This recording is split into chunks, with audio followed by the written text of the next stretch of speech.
Hi, I'm Brian from Transylvania. This is Monday. Happy birthday to my beautiful wife, Madalena. I pray that she's having a wonderful, wonderful day today, and that everything is going her way. Recording this early so that we can have a nice celebration on her birthday. I'm going to be talking about the defense of ministries. We're looking at a chapter 10 of 2 Corinthians, where St. Paul is defending his ministry. He's saying, yeah, this is the real deal. He's addressing things that his accusers are saying. He has people saying, hey, you know what? He talks big in his letters, but let me tell you something. You see him face to face, he's all nice and, he's basically a wimp face to faces. That's what I'm saying. He's not like us, the real spiritual ones. Those ones, us.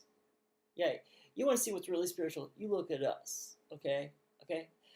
That's what he's dealing with. He's, in fact, later in chapter 11, he talks about these people, many of these people being false prophets.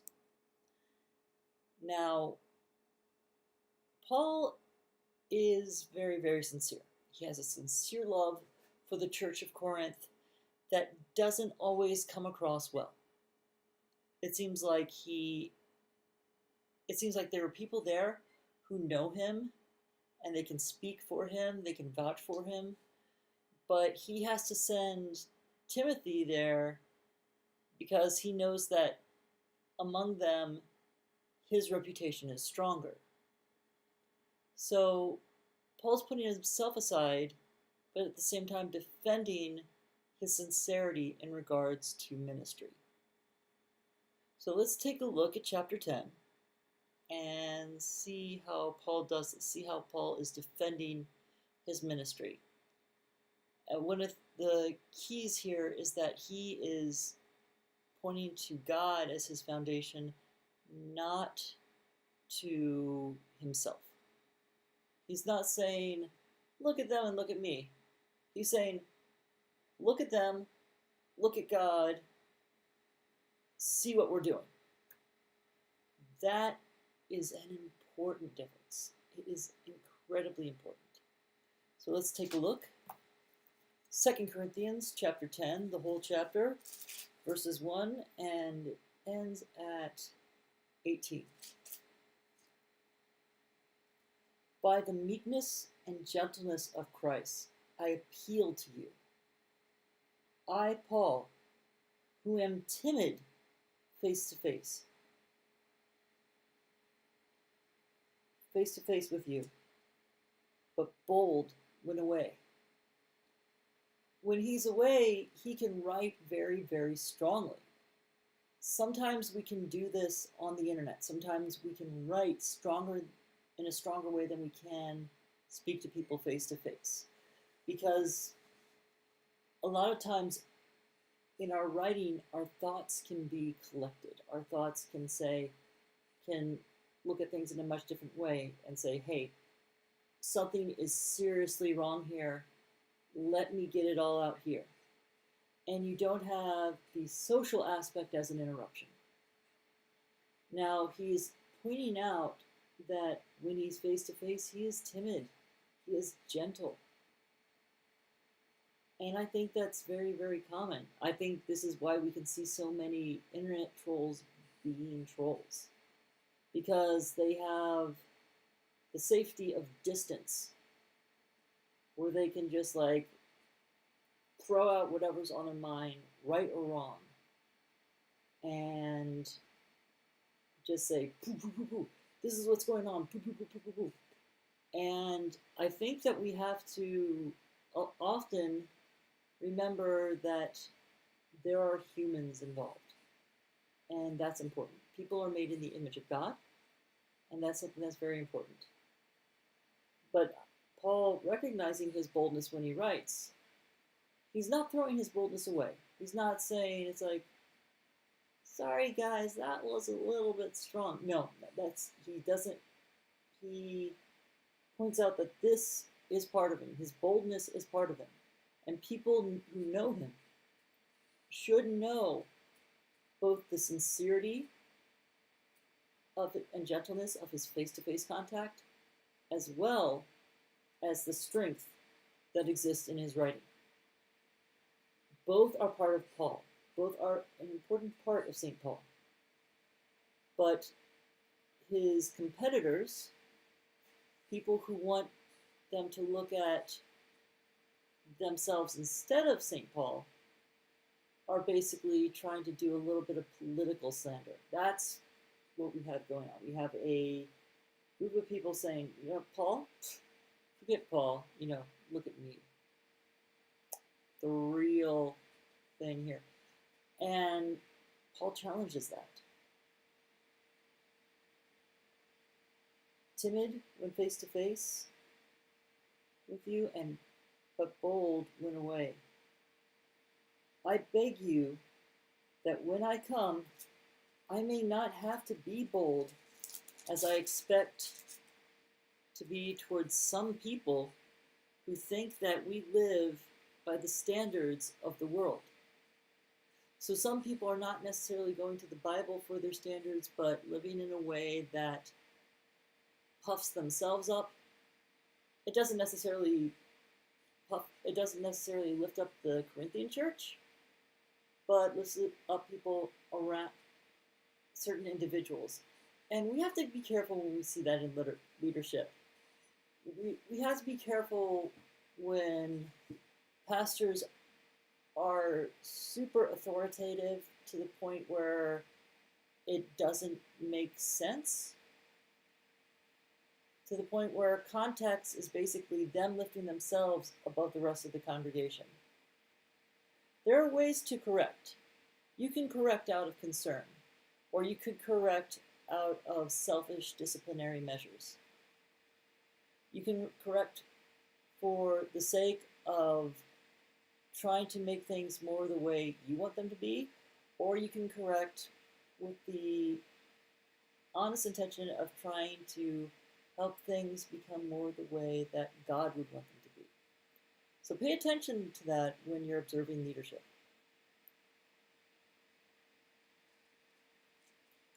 To be towards some people who think we live by the standards of this world.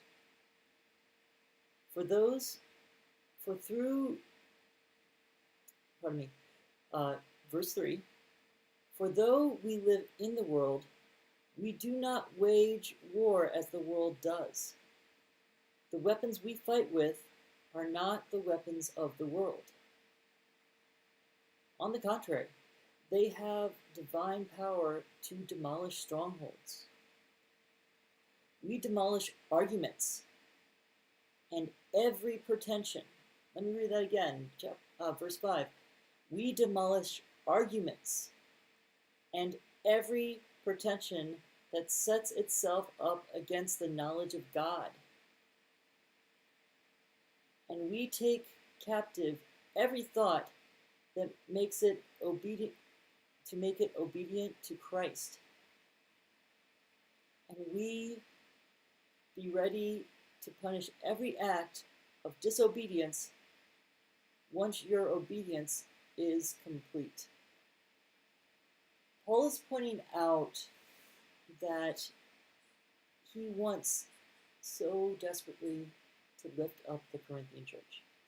He wants that so much. And he wants to get rid of the junk that may be trapping them. He's using strong words. We demolish arguments and every pretension that sets itself up against the knowledge of God. There's pretentiousness involved in what people are looking at the First Corinthians, at the church in Corinth. And Paul wants to tear the junk down. He wants to say, hey, people, there is a lot of garbage here that's not helpful to you. And so he writes these strong letters. There's an explanation for why Paul writes in such strong terms. And it's interesting that he makes note that he's actually a very, very gentle person face to face. This is the holistic look at St. Paul. Well, I guess part of the pictures that we have at least. Verse 7, you are looking only on the surface of things. If anyone is confident that he belongs to Christ, he should consider again that we belong to Christ just as much as he. So when we're talking to Christian brothers, let's remember that we're talking to Christian brothers. For even if I boast somewhat freely about the authority the Lord gave us for building you up rather than pulling you down, I will not be ashamed of it. It says, hey, look, I'm on your side here. I'm building you guys up. I talk about you in positive ways when I go to other churches. He did that with Macedonia earlier in this book. He was telling the Macedonians, what a great job is being done in the church of Corinth. So yeah, he's talking the church of Corinth up. He's saying, hey, this church is doing things this way.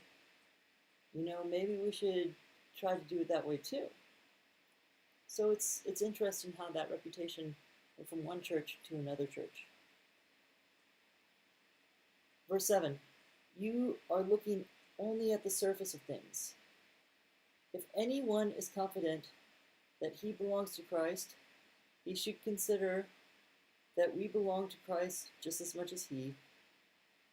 For even if I boast somewhat freely about the authority the Lord gave us, I'm reading this again, for building you up rather than pulling you down, I would not be ashamed of it. I do not want to seem to be trying to frighten you with my letters. For some say his letters are weighty and forceful, but in person, he's unimpressive. And his speaking amounts to nothing. That's political. Right away, they're trying to cut Paul down and say what he says means nothing. He's nothing. Face to face, he's a wimp.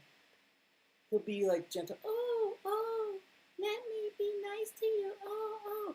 And I hear a lot of people stomp on kindness and niceness like they're doing the rest of the world a favor.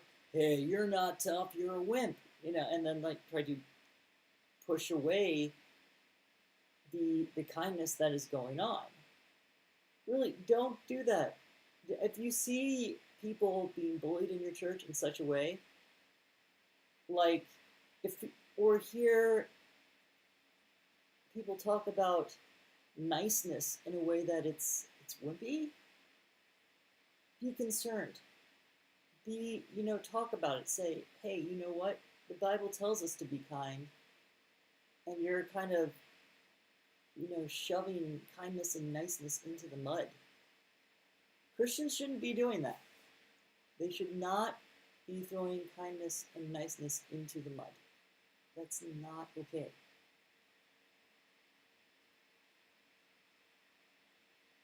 His accusers are saying his letters are weighty and forceful, but in person he is unimpressive, and his speaking amounts to nothing. Such people should realize that what we are in our letters, when we are absent, we will be in our actions when we are present. So Paul is pointing out that yes, his letters are weighty, and so are his words face to face. Even if he's shy, even if he's timid, even if it's hard for him to speak in public. Lots of people have trouble speaking in public. And just because you can speak in public doesn't necessarily mean you're the most powerful person in the world, let alone your church. We do not dare compare ourselves with some who commend themselves when they measure themselves by themselves and compare themselves with themselves, they are not wise. It's talking about people who brag. There are leaders in the Corinthian church who are apparently bragging.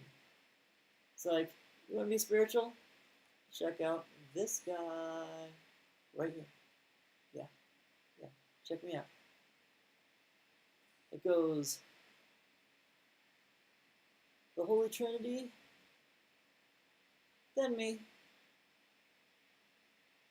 Really, there's huge problems with that. Huge problems. If that's going on, get out of that church. Go somewhere else. Take your family with you. Say, hey, you know what? Something's not right. We can talk to the leadership afterwards and say, hey, I saw this going on. We're concerned. I don't think I want my family around this. Let them know. And maybe they'll put a guilt trip on you. Maybe they'll try to say, what? Oh, you got it all wrong. And you have to be the one to say whether you did or didn't. But it's worth communication, and it's worth having something explained as to why somebody is constantly putting themselves forward.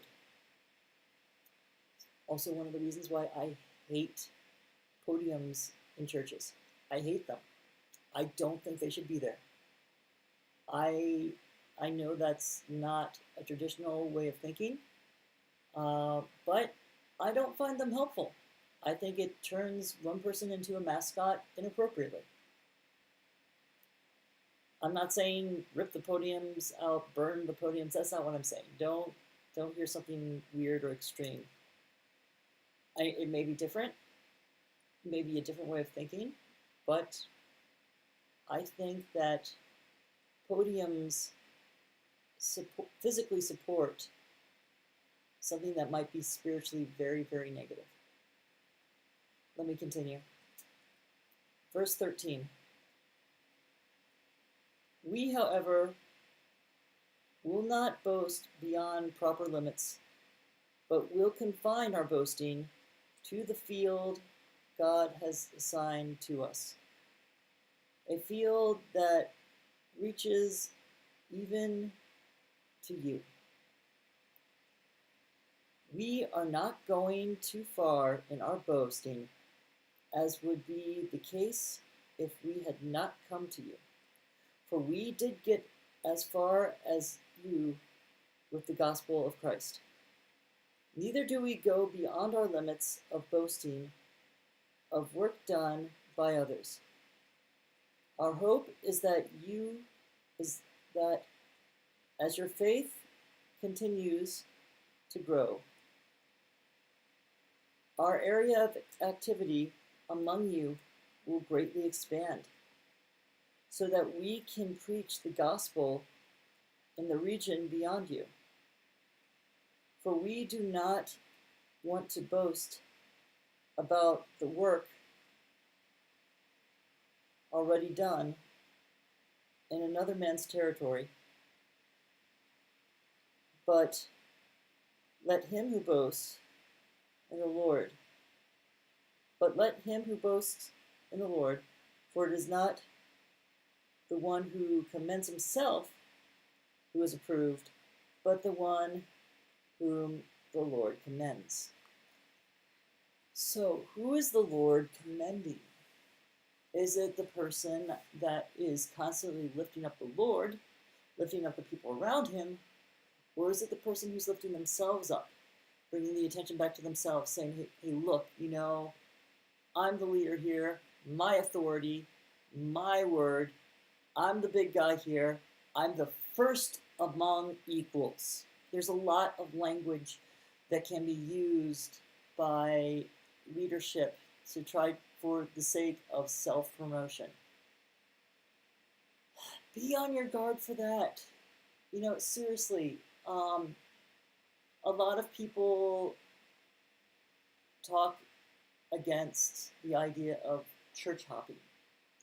The idea of going from one church to another church, to another church, to another church. As somebody who wants to start a church, this may sound weird, I am absolutely 100% for church hopping. Visit someplace else besides my church. If I have a church established, feel free to see what other brothers and sisters are saying. Do I want to see you guys? Yeah, absolutely. I totally want people to come to a church that I start. I think that would be fantastic. But I'm not your boss. I'm a guy who wants to see a sincere Christian community happening. And there's so many, I get it. I get that there is a sense of patriotism in many local churches. I think that instead of pastors getting mad about people changing churches, they should say, you know what? I hope that God's working with you in this. You know, they should say, I miss you. Not, I'm getting angry at you.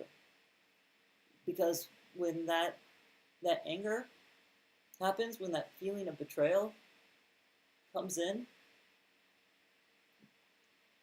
there's reason to be suspicious as to why they even want you there. Really, it's you deserve better than to be at a church where your job is to fill a chair and put a little bit of money in the box or the bag or the plate when it passes by. You deserve better than that. Honestly, there's no reason in this day and age for Christians to stick around in a place that is not authentically being a community to them. Well, that's it for now. I'm Brian from Transylvania, and I am going to sign out. Like, share, subscribe. I'm going to keep making these videos. Take care. Arrivederci. Papa.